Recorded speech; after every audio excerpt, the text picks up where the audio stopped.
Hi everyone, and welcome back to the Southerner's Northern Garden. So the first thing I wanted to do was show you my Snowbell. This is the evening light Snowbell that I picked up earlier this year.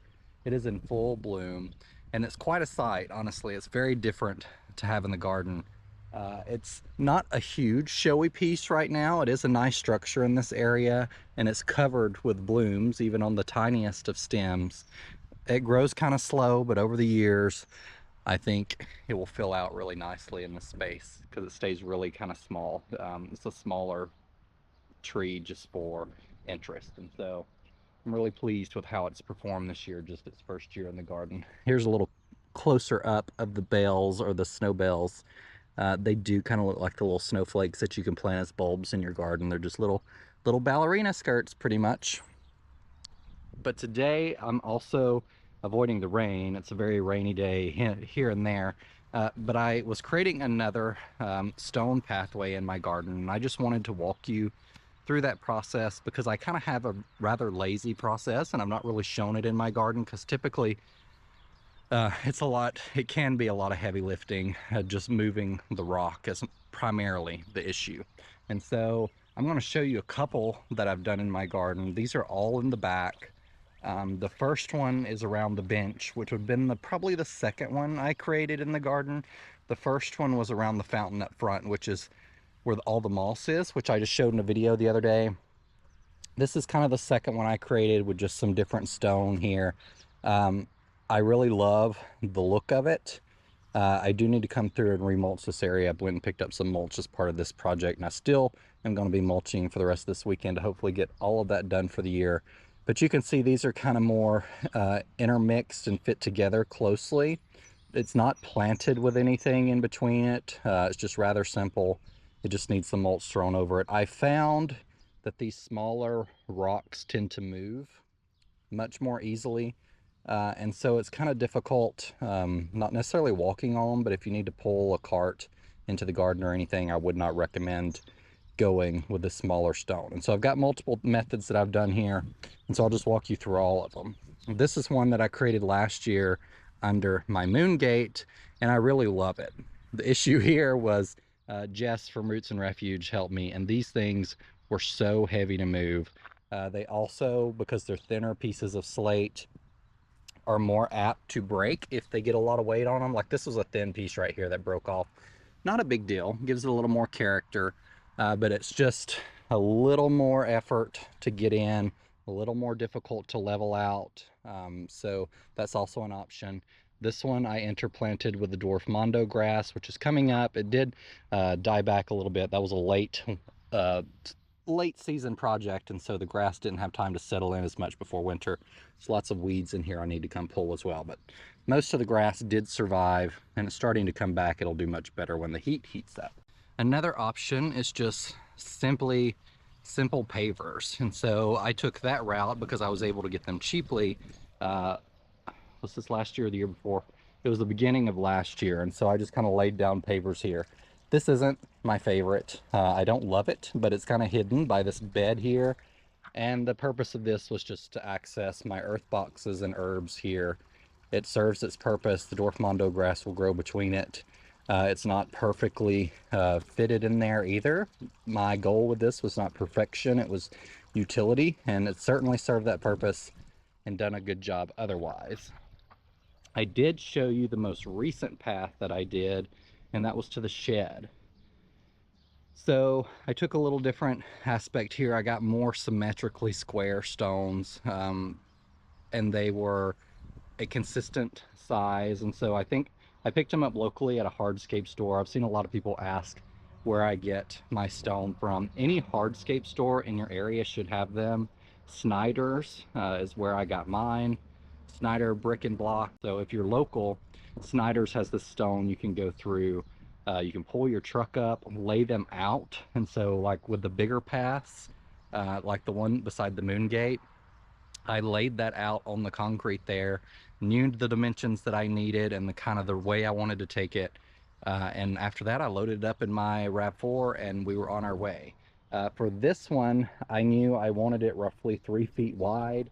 And then I knew my length, and so I just, you know, set out 3 or 2 stones, depending on how wide they were, and counted how many length I needed based on the number of feet. And so I was able to estimate this one really well, but I had some left over from this project, quite a lot left over. So I ended up picking up more than I need. And so while I was at it, because I had one more path that I wanted to make in my garden, and it's probably the last path I'm going to make, I started the one through the arbor to the backyard. And so this is the one we're going to be talking about today. I did go ahead and start it the other day because some of these had to be dug down because the gate swings. Typically, I do not bury and dig out my pavers. It certainly helps if you have a more level pathway to start with. If you don't, you may have to bring in a little soil and level it out. But essentially what I do is I just lay out my stones how I want them. This is kind of how I've got them laid out. Most of them are pretty symmetrically square, and it's a little wider in this area. Then it gets a little skinnier here down, and it's just 2 stones wide, but it's good enough that I can get my gorilla cart from front to back if I need to. This is mostly a walking path. There's a bigger gate on the other side of the yard that's 10 foot that I can get anything else through that I needed to. This was intended to be a little backyard entrance. It's kind of cottagey. I'm going to be planting stuff along the borders and the boxwoods here into my backyard oasis I have right now. So essentially all you want to do is start with a flat structure, flat path, lay down your block like you need to or want to. I've got some kind of interesting ones here. This is the same color that went around the shed, and so since I had some left over, I just went and picked up another few feet of it. I think I needed double what I had left here, so I was able to finish half of it, and I picked up the other half. But this path probably, well, this path and the shed path together cost me $250. That's really reasonable for this amount of stone. I feel like Snyder's has, you know, great prices on stuff like this outside, and they have a huge selection of different items you can choose from. So if this is not your color palette, or this is not the shape you're looking for, just go to your hardscape store and look around, because there's anything and everything, and every stone path I've made in my garden came from Snyder's. So you can see the selection there. They are, you know, just a hardscape store, so they can also sell you other materials related to hardscape if you need it. But lay out your stone the way you want to. If some of them need a little leveling, I lay mine directly on mulch. If some of them need a little leveling, just thin out the mulch around it, or bring in a little topsoil to the extent you need it. And then literally I just dump mulch on top of it and squeeze it between the pavers and even it out, feather it out along the sides, and then we're good to go. Over the years, this mulch will break down and become pretty good soil, and so you can interplant it. If you're looking to plant directly into them, you might want to just do a very thin layer of mulch, and that may be difficult depending on the thickness of your stone. So mine is probably 1 to 2 inches thick here. It's pretty thick. So I'm not going to be planting anything in it this year. Same issue I had with a shed. It's a little too thick for my comfort to be planting things in. If you just want to do compost or dirt between it, you can certainly plant in it immediately. Or take the risk and plant in it anyway. You're the gardener, you get to make those decisions, of course. So we're gonna get started. I want to show you a couple more roses right quick, because you guys, this has been the best rose year. I'm newer to roses, so I got most of my roses 2 years ago. I think I've told a story about how I'd never have a rose in my garden after I pulled the ones that were at my house when I moved in out. But I've changed my mind a little bit on the roses, and I found some really great varieties, I think. But the At Last from Proven Winners is finally blooming. It is a later starter in my garden, but not significantly late, within the same week as some of the others, or a week or two. But it has beautiful, like this is my color rose right here. Orange, yellow. When the weather's cooler, it takes on shades of pink. Just beautiful. Everything else is looking really good too. Lots of weeds. That's why I'm getting more mulch. This Tranquility Rose just started blooming. It's also really beautiful. We've had a lot of rain. We're still getting more rain. And then this 𝗬𝗎𝗍𝗑𝗍 that I showed you the other day is still covered up in rose buds. And you can see how many roses it has on it.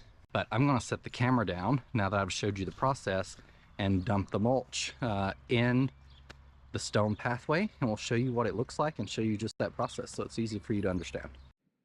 So when you're selecting a size mulch for a project like this, you want to start with a mulch that's pretty finely ground, so a nice triple shred mulch. You can of course use the bigger mulch, the bigger chunks, but it will not fill the holes as easily, and you may not be able to plant in that mulch as quickly. When you're done, you'll run a hose over it to wash off the stone, and then you can keep a bag reserved to fill in any empty areas in the next couple days as it settles. So in the coming weeks, I'm going to come in and clean up this edge here that I mentioned in a previous video. Clean out all the weeds out of my garden spaces because that desperately needs assistance, and I hope to be able to get to some of that this weekend.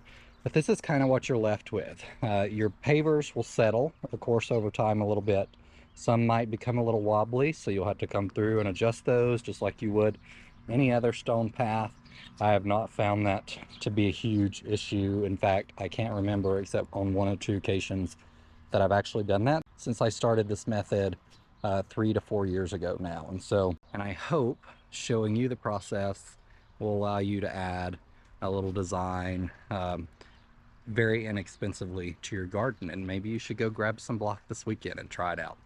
Thank you guys for joining me. And remember, in a world full of hate, be a light. Take care, everyone. Bye.